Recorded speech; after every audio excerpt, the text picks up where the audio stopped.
Hello students, খুব অল্প টাইমের মধ্যে বোঝানোর চেষ্টা করব ফ্রিকশন অন ইনক্লাইন্ড প্লেন।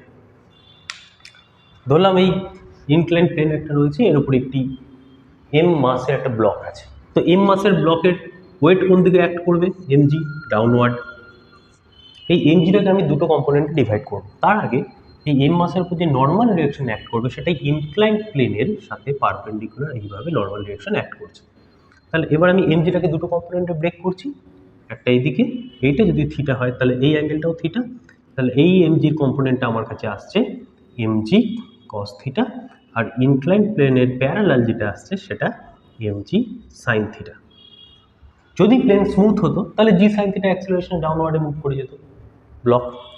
এইরকম কেসে কি দেখবো যে ব্লকের একটা টেন্ডেন্সি আছে এদিকে মুভ করার, ডাউনওয়ার্ড। তাহলে ফ্রিকশন ফোর্স যদি ব্লকের ওপর লাগে, কোথায় লাগবে?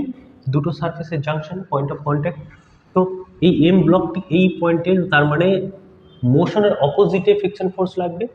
তাহলে এদিকে হচ্ছে MG sine theta force apply হচ্ছে এম ব্লকের উপরে, তাহলে ফ্রিকশন ফোর্স কোন দিকে লাগবে? এর অপোজিটে। বললাম এফ আর ফ্রিকশন ফোর্স। এবার এই ফ্রিকশন ফোর্স ক্যালকুলেট করব কি করে? ফার্স্টে লিমিটিং ফ্রিকশন ক্যালকুলেট করব। লিমিটিং ফ্রিকশন যেটা হবে মানে maximum possible friction, if limiting, that is equal to mu s into n. What is mu s? Coefficient of static friction for this surface, মানে ব্লকের সারফেস আর ইনক্লাইন্ড প্লেনের সারফেসের coefficient of static friction যদি mu S হয় তাহলে F limiting mu S N. ভালো কথা। তো এখানে যেটা পাচ্ছি সেটা কি পাবো? এখানে আমার নর্মাল ডিরেকশন কত আসছে? এন ইকুয়ালস টু, ব্যালেন্স করো, N equals to MG cos theta. তাহলে এফ লিমিটিং কত হবে? Mu S MG cos theta. Simple. এবারে যদি দেখা যায় তাহলে আমার এই এই এই এম ব্লকটাকে যদি আমি আবার একটা ধরো ফ্রি বডি ডায়াগ্রাম করি এইভাবে, এরকম তো এম ব্লকটা ছিল। তাহলে এদিকে কত লাগছে ফ্রিকশন ফোর্স? আমি অ্যারোটা ডাউনওয়ার্ডে দিচ্ছি। এদিকে কত লাগছে friction force? Friction force maximum কত আছে? ম্যাক্সিমাম পসিবল হচ্ছে mu S MG cos theta. আর এদিকটা কত ফোর্স অ্যাপ্লাই হচ্ছে? এদিকে ফোর্স অ্যাপ্লাই হচ্ছে এমজি সাইন থিটা।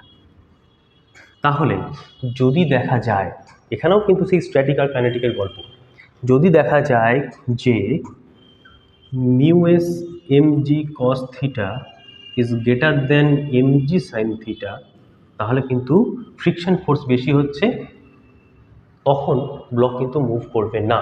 ব্লক ততটাই ফ্রিকশন ফোর্স ইউজ করবে according to M G sine theta. Theta তো ভ্যারিয়েবল, তুমি ইনক্লাইন্ড প্লেনকে বিভিন্নভাবে ভ্যারি করাতে পারো, তার উপর ডিপেন্ড করে চেঞ্জ হবে। থিটা যত বেশি হবে তত ডাউনওয়ার্ড ফোর্স বেশি হবে। ভালো কথা। যদি আমার এই ফ্রিকশন ফোর্সটা এর থেকে বেশি হয় তাহলে ব্লক মুভ করতে পারবে না। আস্তে আস্তে আস্তে আস্তে এরকম অ্যাঙ্গেলটাকে যত বাড়াবো, অ্যাপ্লাইড ফোর্স বাড়লে ফ্রিকশন ফোর্স বাড়বে। তো এর ব্যাংক অ্যাকাউন্টে কত maximum force? Mu S MG cos theta. ভ্যালুগুলো তোমাদের বলে দেবে।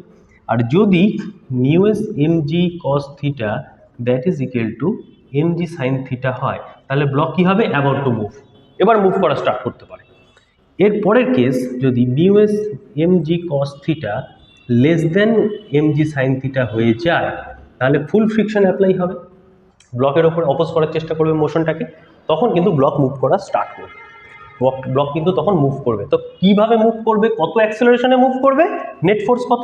ব্লকের এই দিকে পড়ছে এমজি কস থিটা, এইদিকে লাগছে এমজি সাইন থিটা। এখন এমজি কস থিটার ভ্যালু কম, এমজি সাইন থিটার ভ্যালু বেশি, তাহলে net force towards this side, মানে ইনক্লাইন্ড প্লেনের ডাউনওয়ার্ডে নেট ফোর্স কত পাচ্ছি? MG sine theta minus mu S MG cos theta.